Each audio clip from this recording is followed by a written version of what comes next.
Estimation of working capital और we can say estimation of working capital requirement।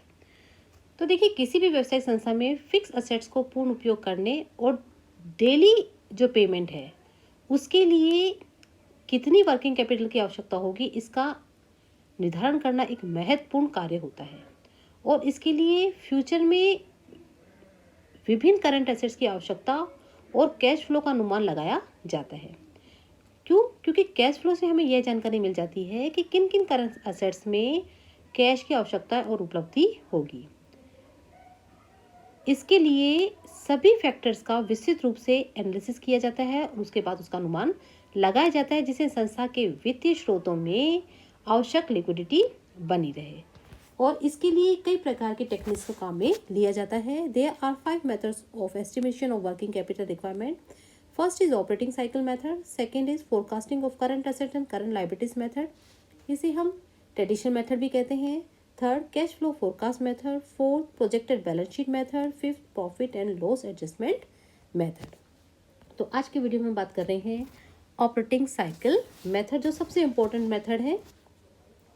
Under this method, estimation of working capital is done by dividing operating expenses incurred during the year by number of operating cycle in a year.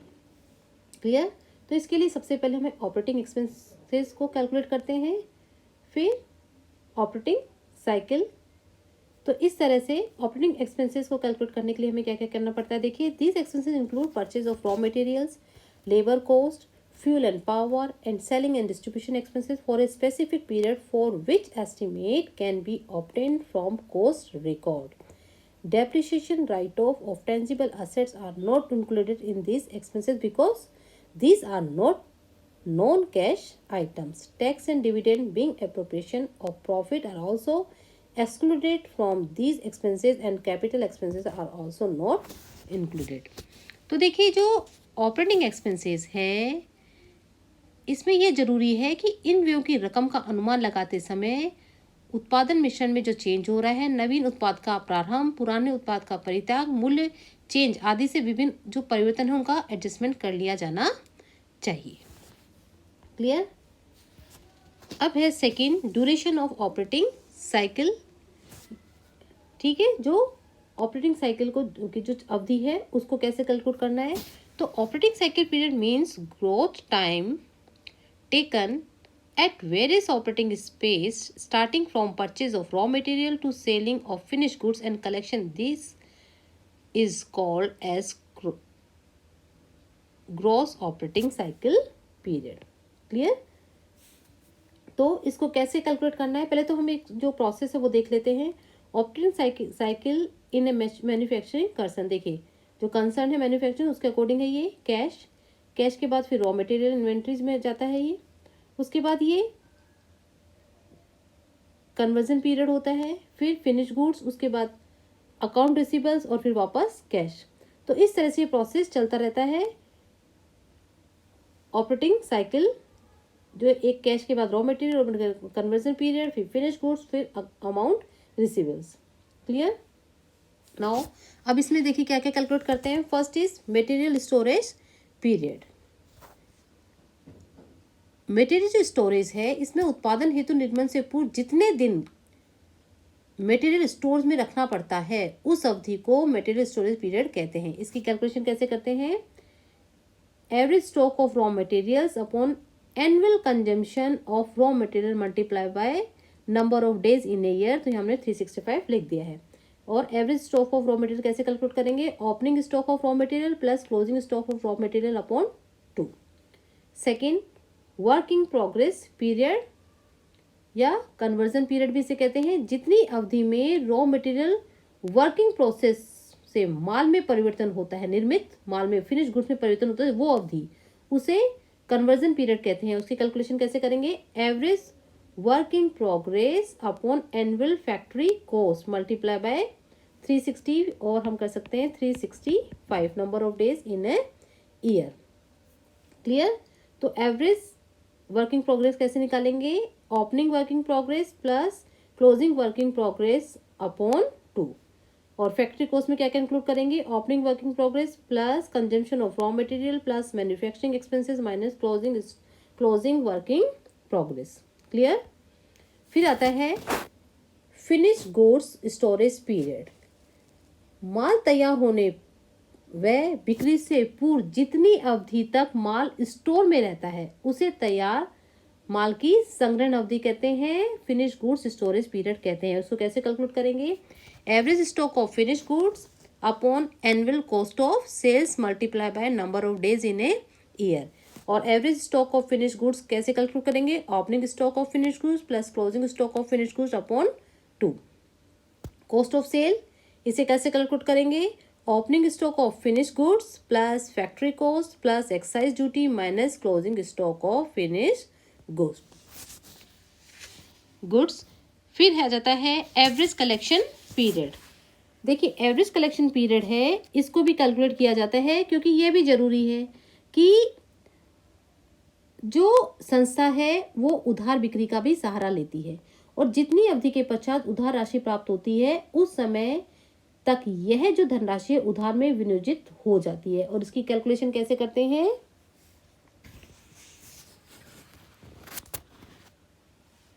Average debtors plus bills receivables upon net credit sales multiply by number of days in a year. Clear. Average debtors और receivables कैसे calculate करेंगे, opening debtors और receivables plus closing debtors और receivables upon 2। उसके बाद में है average payment period और जिसे हम क्रेडिटर्स पेमेंट पीरियड भी कह सकते हैं। Average creditors plus bills receivables upon net credit purchase multiply by 365। क्यों, क्योंकि जो आपूर्तिकर्ता द्वारा भी ग्राहकों को कुछ अवधि के लिए उधार की सुविधा प्रदान की जाती है और क्रेडिटर्स को नगद भुगतान करने की जितनी अवधि लगती है उसे एवरेज पेमेंट पीरियड कहते हैं। क्लियर। फिर है नंबर ऑफ ऑपरेटिंग साइकिल। इसके अंतर्गत यह ज्ञात किया जाता है कि एक ईयर में वर्किंग कैपिटल कितने ऑपरेटिंग साइकिल होते हैं। ठीक है, number of operating cycle in a year कैसे कैलकुलेट करेंगे, number of days in a year upon number of operating days. तो हमने 365 लिया है, 365 upon number of operating days. और नंबर ऑफ ऑपरेटिंग डेज क्या होंगे जो हमने पहले कैलकुलेट किए, raw material storage period plus working progress storage period plus finish goods storage period plus debtors collection period minus creditors payment period. और उसके बाद में आ जाता है estimation of working capital requirement. Clear. वर्ष में कुल ऑपरेटिंग एक्सपेंसेस और कुल ऑपरेटिंग साइकिल की कैलकुलेट करने के पश्चात वर्किंग कैपिटल कैलकुलेट किया जाता है। इसे कैसे कैलकुलेट करेंगे, टोटल ऑपरेटिंग एक्सपेंसेस, इसमें डेप्रिसिएशन को एक्सक्लूड कर दिया जाता है, upon number of operating cycle in a year. और अगर बाई चांस कोई कैश बैलेंस हो जाता है तो उसको हम इसमें ऐड कर देते हैं plus cash balance. Okay,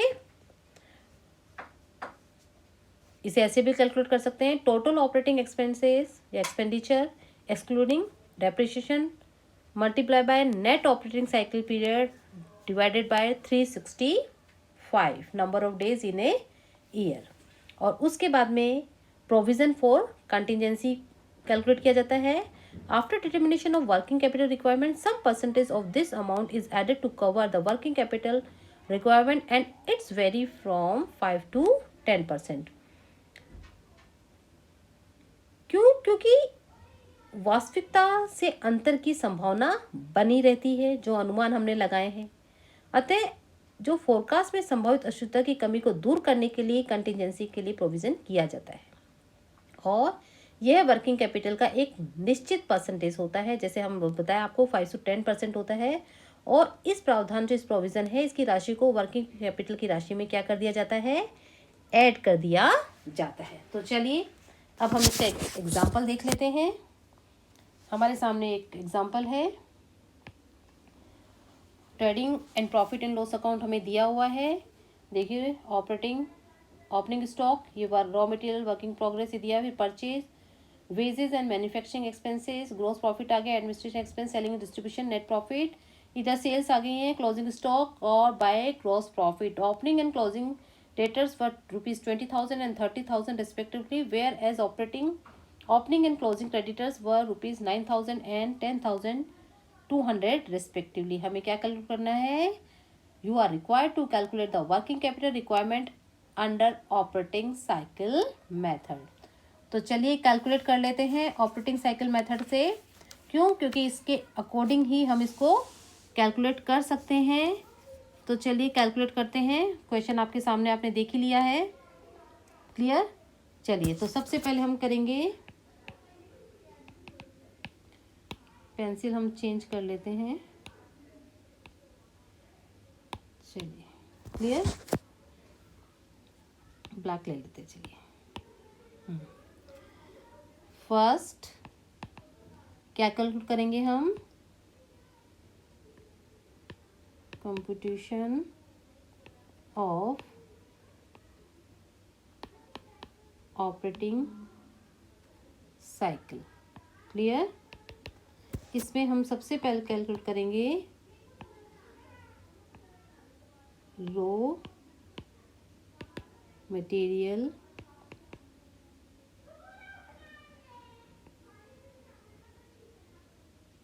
storage period, जिसे हम आर कह देते हैं, equals to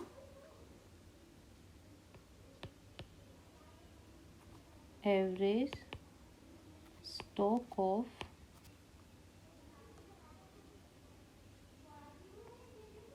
row material upon raw material consumption for the year multiply by number of days in a year 365 हमने लिख लिया है। तो रॉ मटेरियल स्टोरेज पीरियड का जो फॉर्मूला है, average stock of raw material upon raw material consumption for the year multiply by number of days. तो देखिए इसके लिए हमको सबसे पहले कैलकुलेट करना पड़ेगा average stock of raw material. कैसे कैलकुलेट करेंगे? Opening stock of raw material plus closing stock of raw material divide by 2। ये कितना दिया हुआ है? 20,000 प्लस 22,000 अपॉन 2। ये आ जाएगा अमाउंट हमारा ₹21,000। फिर कैलकुलेट करना है हमें raw material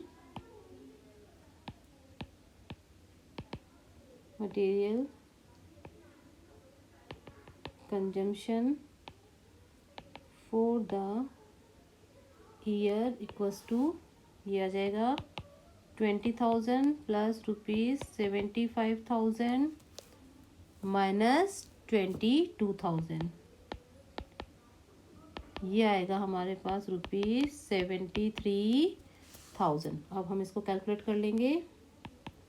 average stock of raw material आ गया हमारा 21,000 रुपीज़, लिख दीजिए, और ये आ जाएगा ₹73,000। तो ये कितना आ गया है? अच्छा, इसको मल्टीप्लाई बाय 365 कर देंगे, ये आ जाएगा 105 डेज। क्लियर? चलिए सेकंड कैलकुलेट कर लेते हैं। वर्क इन प्रोग्रेस पीरियड, जिसे हम W कह देते हैं। कैसे कैलकुलेट करेंगे? Average work in progress upon factory cost multiply by 365। Clear? तो देखिए इसको हमें कैलकुलेट करने के लिए क्या निकालना पड़ेगा? सबसे पहले average work in progress, opening stock of work in progress plus closing stock of work in progress upon 2। तो ये कितना दिया हमें? ₹4,000 प्लस ₹5,000 अपॉन 2 कर देंगे, ये आ जाएगा ₹4,500। क्लियर। अब निकाल लेंगे हम फैक्ट्री कॉस्ट। क्लियर, कैसे निकालनी है? Raw material consumed plus wages and manufacturing overhead plus opening stock of work in progress minus closing stock of work in progress। Clear, तो ये आ जाएगा 73,000 प्लस 37,500 प्लस 4,000 माइनस 5,000। कितना आ गया फैक्ट्री कॉस्ट? ये आ गई है ₹1,09,500। तो कैलकुलेट कर लीजिए working progress period. Average working progress कितना आया? ₹4,500 डिवाइडेड बाय फैक्ट्री कॉस्ट कितनी निकाली हमने? 1,09,500। तो कितना आ गया है ये आ गया है 15 डेज। क्लियर, चलिए अब हम कैलकुलेट कर लेते हैं third. Finished goods storage period equals to, क्या लिख देंगे इसे? एफ लिख देंगे, equals to average stock of finish goods upon cost of sales multiply by number of days in a year। Calculate कर लेंगे हम average stock of finish goods equals to opening stock of finish goods plus closing stock of finish goods upon 2। कितना दिया हुआ ये? ₹3,070 plus ₹10,370 upon 2। ये आ जाएगा ₹6,720। क्लियर, अब हम कैलकुलेट कर लेंगे कॉस्ट ऑफ सेल्स। क्लियर, ये कैसे कैलकुलेट करेंगे? Factory cost plus opening stock of finish goods minus closing stock of finish goods.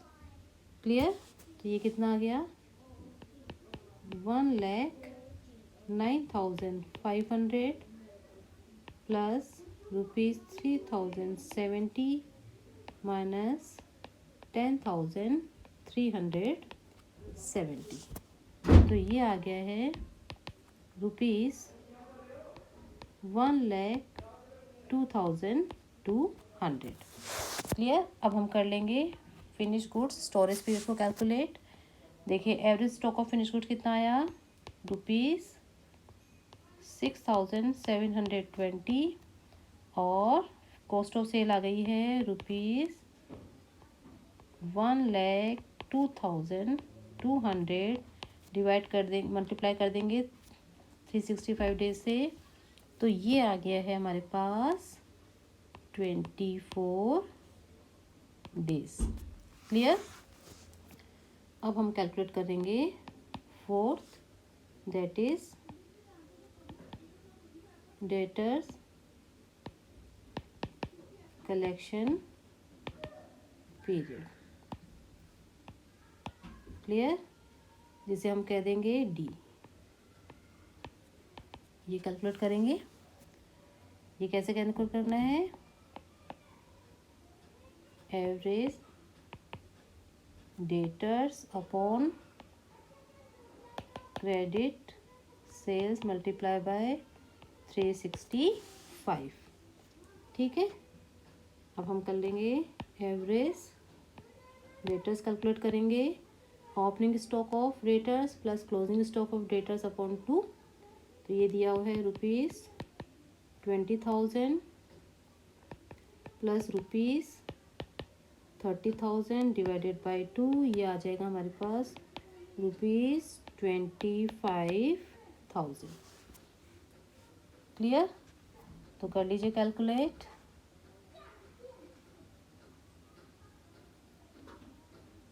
और ये आ जाएगा, दिया हुआ है 25,000। क्रेडिट सेल हमें दी हुई है ₹1,82,000 मल्टीप्लाई बाय 365। ये आ गया है 50 डेज। क्लियर? चलिए अब हम कैलकुलेट कर लेंगे क्रेडिटर्स पेमेंट पीरियड। क्या दे देंगे इसको नाम? सी। ठीक है, कैसे कैलकुलेट करना है? Average creditors upon credit purchases multiply by number of days in a year. Clear? Average creditors निकाल लेंगे। Opening stock of creditors plus closing stock of creditor divided by 2। तो ये दिया है हमें 9,000 plus ₹10,200 divided by 2 equals to कितना गया है?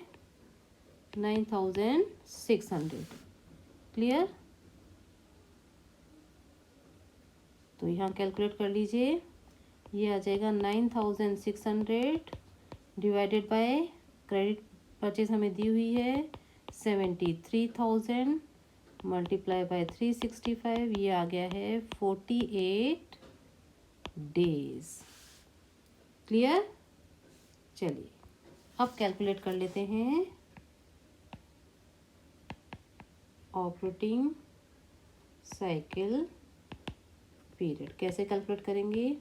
R plus W plus F plus D minus C। कर लीजिए calculate. 105 days minus 15 days, sorry plus 15 days plus 24 days plus 50 minus 48 days.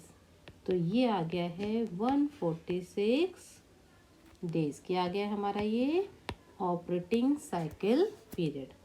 अब कैलकुलेट कर लेते हैं बी पार्ट इसका। Working capital. क्लियर? कैसे कैलकुलेट करना है? Total operating expenses multiply by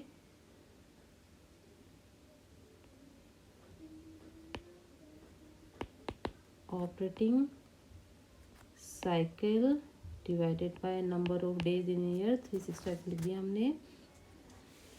तो सबसे पहले हमने करना पड़ेगा कैलकुलेट टोटल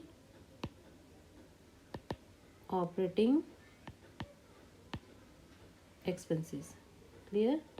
ये हो जाएगी cost of goods sold plus